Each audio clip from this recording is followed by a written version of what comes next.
doing just one loop with our hands, that's the first reef knot we learnt, we're going to do a surgeon's knot. And the surgeon's knot makes our lives easier, which is why we call it a surgeon's knot.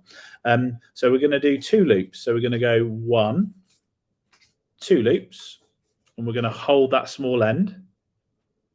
We're then going to cross our hands over, and you'll find this time that as you lay it down, it wants to stick, it wants to stay. And you can see the wounds closing quite nicely on my pad there. And then we're going to come back in the opposite direction, do a single loop this time, so just 1, and then we're going to pull our hands in the opposite direction and snug that down. 1 more in this direction and lay that flat. So we've done a double throw, a single throw, and then another single throw, and each time in different directions, okay? And that is a surgeon's reef knot, okay? And you can see that's held that part of the wound really nicely. So hopefully you're having a go at that. And then we can just follow our way around. So we can work out here. So now we've got an apex of a wound, like an L shape here. And what we can do is we can try and bring this bit into here. And this time we're going to use a mattress technique. So we're going to start not on this apex. We're going to start on this side here. We're going to take a big bite into the wound, and we're going to collect our needle. We're then going to come across the other side.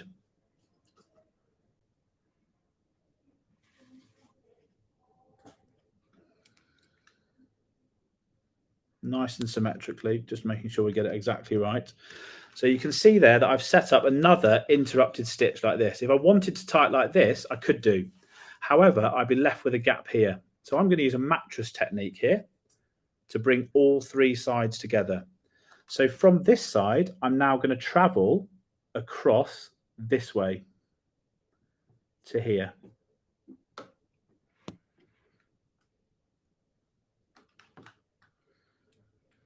And now you can see, rather than tying here to here, I'm now going to be tying here to here.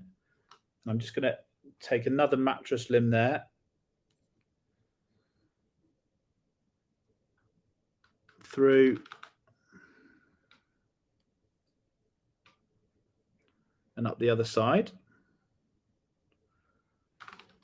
And the effect of that should be that as I tie my double throw and seat that down, the middle of that wound, you can see it just puckering up and pulling together.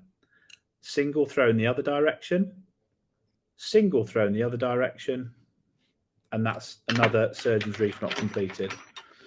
So there you've got the apex close, which is the most difficult bit of that wound.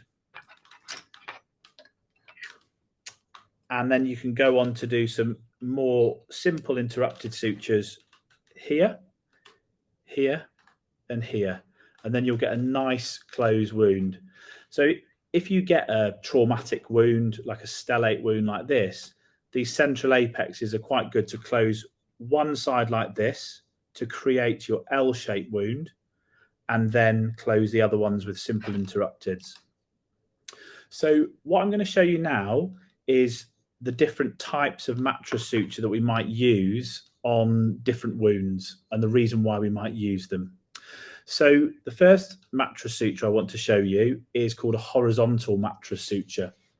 And a horizontal mattress suture is called horizontal because it moves horizontally with respect to the wound. Sometimes people get confused about what's vertical and what's horizontal. So horizontal, let's use this wound now. So horizontal, I'm going to be working this way with my bites. Vertical, I'm going to be working vertically with respect to the wound. So let's start about here. So the first thing we're always going to do is take a nice bite of our tissues into the wound, and then we're going to pass that through to leave that. And in exactly the same way, we're going to pass it symmetrically out the other side like that. So you might say, well, this is the same as an interrupted suture, normal interrupted suture, and you'd be right. But what we're going to do on this occasion is we're going to head back the other way before we tie our knot.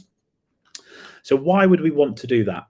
Well, mattress suturing, if we did a simple interrupted suture, then let's just tie that to show you. So if I do a simple interrupted suture here, like we've done before, and I tie that 2 throws one way, 1 throw the other way, 1 throw back, and cut that. So when you look at the skin edges of what you've just done there, they're nicely opposed, but the skin's quite flat. And we know that skin heals better when it's everted. So rather than it being like this, it's like this. And the horizontal mattress sutures do that very nicely. So next to it, lay down your horizontal mattress suture. So you're going to go through on one side, symmetrically up on the other side, like you're going to do your interrupted suture. You're then going to travel horizontally, okay? So horizontally this way, back towards yourself. So pull that through. So you can see it's got a nice horizontal limb. And then try and come out nice and symmetrically again, so you get a nice symmetrical wound once you stitch it. So here is your interrupted suture, nice and flat. And now we're going to tie our mattress suture. So it's exactly the same. We're going to go 1, 2, hold and cross, and we're going to lay that down, and there it goes. You can see it's closing nicely. Let's get rid of that stitch out of the knot. And you can see that it's starting to kiss up. So you've got this like nice kissing lesion of the skin. It's locked beautifully as well. 1 throw in the other direction, 1 throw in the other direction, and cut that. So hopefully it's quite difficult to see on my skin. I'm happy to lift it up just to try and show you. It's quite difficult because the camera's backwards in this case. So where are we? There. So you can see on the left of the screen is my interrupted suture. You can see the skin's quite flat. On the right of the screen is the horizontal mattress suture, which you can see the skin is quite puckered. Yeah, so it's elevated, and that's going to heal beautifully. Okay, and that tends to be a better way of stitching traumatic wounds, you know, if you've got those to close. So that is the horizontal mattress. Now, what I want to do now is I want to show you a vertical mattress suture. So why might we want to do a vertical mattress suture? Well, in exactly the same way, the vertical mattress suture is good at closing the space. So the horizontal mattress suture is good at everting the skin. A vertical mattress suture might be used where you've got a lot of what we call dead space. So what we're going to do is we're going to choose this wound here now, which has got a bit of dead space in it. And the vertical mattress suture, we know we're going to be moving vertically with respect to the wound.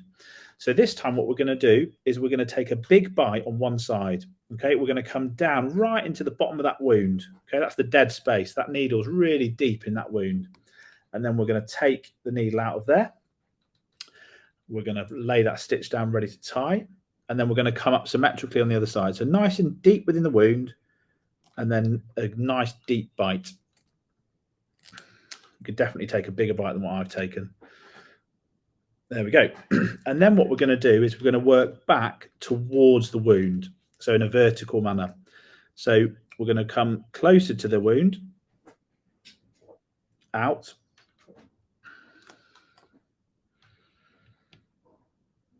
And then closer